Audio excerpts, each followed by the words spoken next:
আসসালামু আলাইকুম। বাংলাদেশের বাকস্বাধীনতা অর্থ কি জানেন?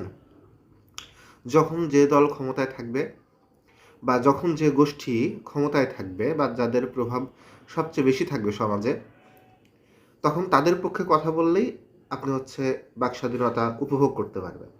কিন্তু যখনই যারা ক্ষমতায় আছে তাদের স্বার্থের পরিপন্থী কথা বলবেন বা যারা বিরোধী দলে আছে বা যারা দুর্বল বর্তমানে তাদের কোনো একটা কথা ধরেন তাদের ১০ টা অন্যায় আছে, আপনি ১০ টা অন্যায় বলিছেন, সমস্যা নাই।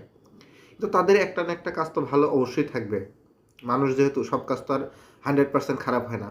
যদি ভুল করেও আপনি একটা তাদের ভালো কাজ আপনি বলেন বিরোধী দলের, তাইলে ধরেন আপনি অমুক দলের দালাল হয়ে যাবেন। নিঃসন্দেহে আপনি অমুক দলের দালাল হয়ে যাবেন। কোনো সন্দেহ নাই এ বিষয়ে। তো বাংলাদেশের বাকস্বাধীনতা এটাই। বাংলাদেশের বাকস্বাধীনতার একমাত্র অর্থ হচ্ছে ক্ষমতায় থাকা দল, অ্যাক্টিং দল যে থাকবে তার পক্ষে আপনি কথা বলবেন। এটাই হচ্ছে আপনার বাকস্বাধীনতা।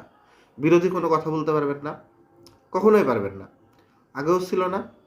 ২৪-এর যে আন্দোলন হলো তারপরে অনেকেই বলছে আমরা বাকস্বাধীনতা পাইছি, উন্মুক্তভাবে কথা বলতে পারতেছি। কিন্তু আপনি কথা বলে দেখেন, এই যে ১৬ই ডিসেম্বর আসবে, আপনি শেখ মুজিবকে নিয়ে একটা কথা বলেন, ডিসেম্বর মাস চলতেছে, শেখ মুজিবকে নিয়ে একটা কথা বলেন, আপনি আওয়ামী লীগের দালাল হয়ে যাবেন। নিঃসন্দেহে আপনি আওয়ামী লীগের দালাল হবেন, কোনো সন্দেহ নেই।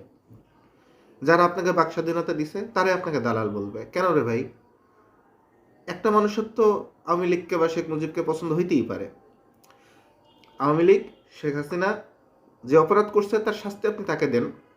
বাট এই যে 30% বা 40% দেশের পুরা জনগোষ্ঠীর 30 থেকে 40% মানুষ যারা আওয়ামী লীগকে সমর্থন করে, আপনি সবাইকে আওয়ামী লীগের দালাল বলবেন? কাদের নিয়ে দেশে বসবাস করবেন? এক কথায় বিরোধী দলের পক্ষে যদি একটাও কথা যায় আপনি সাথে সাথে দালাল হয়ে যাবেন। অথচ আমি যদি তাদের আরও 10টা দোষের কথা বলি সে পর্যন্ত কিন্তু আমি ঠিকঠাক, ওকে, কোনো সমস্যা নেই। একটা যদি আমি সুনাম করি তাইলে খবর আছে, আমি দালাল হয়ে যাব। বিষয় হচ্ছে বঙ্গবন্ধুকে নিয়ে আমি সরাসরিই বলি। বঙ্গবন্ধুকে নিয়ে রুকসানা নিকোল যে কথাটা বলছে যমুনা টেলিভিশনে গতকালকে, এটা নিয়ে খুব আলোচনা চলতেছে। অন্যায় কিছু বলে নাই তো। আপনি স্বাধীনতা পর্যন্ত বঙ্গবন্ধুর একটা ভূমিকা ছিল। স্বাধীনতার পরে যখন রাষ্ট্র ক্ষমতায় এসছে তখন সে স্বৈরাচার হয়ে উঠছে। তখন সে এক নায়কতন্ত্র বাকশাল গঠন করছে। তখন আপনি সমালোচনা করেন, সমস্যা নেই। তো যেখানে যার কৃতিত্ব আপনি সেখানে তো তার মূল্যায়ন করতে হবে নাকি? যাই হোক, বাক স্বাধীনতা নিয়ে অনেক কথা বলে ফেললাম। সবাই ভালো থাকবেন। আর বাংলাদেশের বাক স্বাধীনতা বলতে কি বোঝায় ইতিমধ্যে আপনারা হয়তো বুঝতে পারছেন। আল্লাহ হাফেজ।